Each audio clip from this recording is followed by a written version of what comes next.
Thank you for your kind words, Stefan. It's a delight to be here, and I appreciate all your wonderful leadership at the Skoll Center at Said.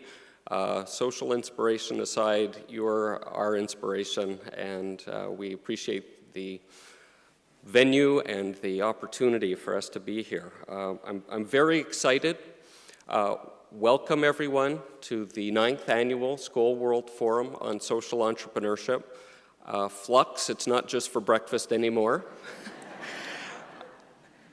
You've come here from over 65 countries to share your wisdom, your insights, and your knowledge with us, and for that we're immensely grateful.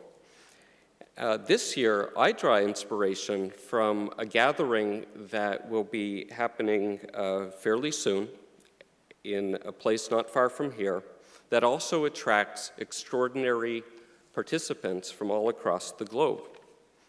I'm referring, of course, to the London 2012 Olympics. As most will recall, the ancient games took over, the ancient games were held in Olympia, Greece, and they honored the Olympian gods of Greek mythology. Then in 1894, the International Olympic Committee came and expanded the games to include Paralympic, Youth, and Winter Games. And when we think of the Olympics, we think of the pageantry and the competition and the gold medals. But what really define the Olympics are those inspirational moments that dramatize the power of the human spirit. Swiss marathon runner Gabriela Andersen, so dehydrated and exhausted that she couldn't even walk, let alone run straight, but still finished what she started. The power salutes of African-American Tommy Smith and Cuban-American John Carlos on the podium in Mexico City, reminding the world of persistent racial injustice.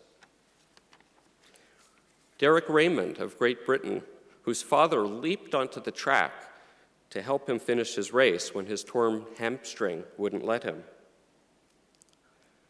And a nation long divided at the 38th parallel, but reunified in Sydney, if only for a moment, as participants from North and South Korea marched under the same flag. That is the power of the human spirit, and that's when sport becomes a real beacon for hope. These men and women are international symbols of courage and determination, and these unforgettable images remind us of people's capacity to overcome huge obstacles. They remind us of social entrepreneurs. We all know the seemingly insurmountable roadblocks that social entrepreneurs face, and we marvel at their ingenuity and their tenacity.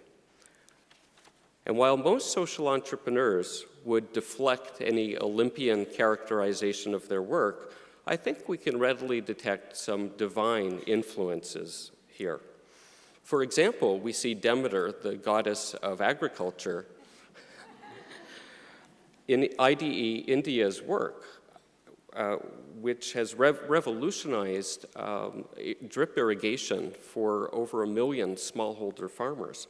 We see Hermes, messenger to the gods, in Riders for Health, which provides transportation systems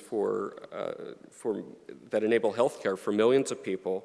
And we know that Poseidon, the god of the sea, is smiling down upon the Marine Stewardship Council, bringing sustainable filet-o-fish sandwiches to 13 million customers each day across Europe. To all the social entrepreneurs and allied forces gathered here today, of course, we salute not just your godliness, but your humanity. One of the most enduring, important Olympic influences dates back to the 9th century BC, the Olympic truce. In ancient Greece, an Olympic truce was declared before and during the games so that spectators and athletes could travel back and forth safely. During the truce period, wars were suspended and soldiers had to lay down their arms. But can we really afford to wait until this summer to declare an Olympic truce? Are 16 days of peace really the best we can do? Today, the drumbeats of war are getting louder in the Middle East. Within months, or perhaps sooner, we are drawing ever closer to conflict between Israel, the West, and Iran. In fact, I read today that 69% of Israelis now favor a US-American attack on Iran. We need an Olympic truce now to pursue diplomatic solutions as urgently as we will pursue gold medals this summer.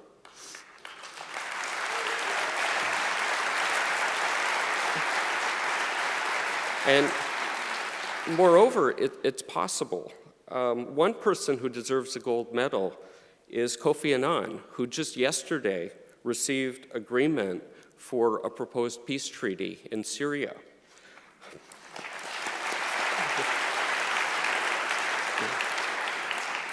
Kofi Annan has proven himself to be a great social entrepreneur.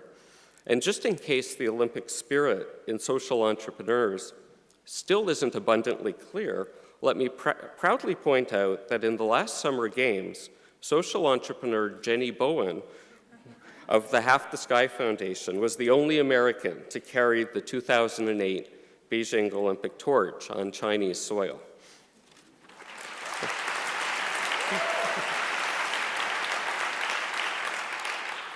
One legendary gold medal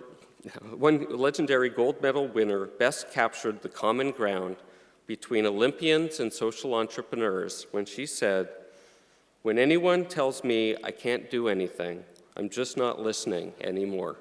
Florence Griffith Joyner. Now, before I leave the stage, I'd like to revisit another old tradition, a gift to the leadership of the Skoll Center from all of us at the Skoll Foundation.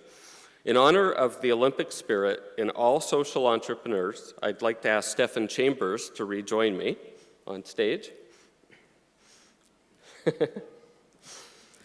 It is with gratitude and hope that I present to our partners at the Skoll Center this solid bronze reproduction of the 1896 Olympic torch from the first modern-day age Olympic Games in Athens.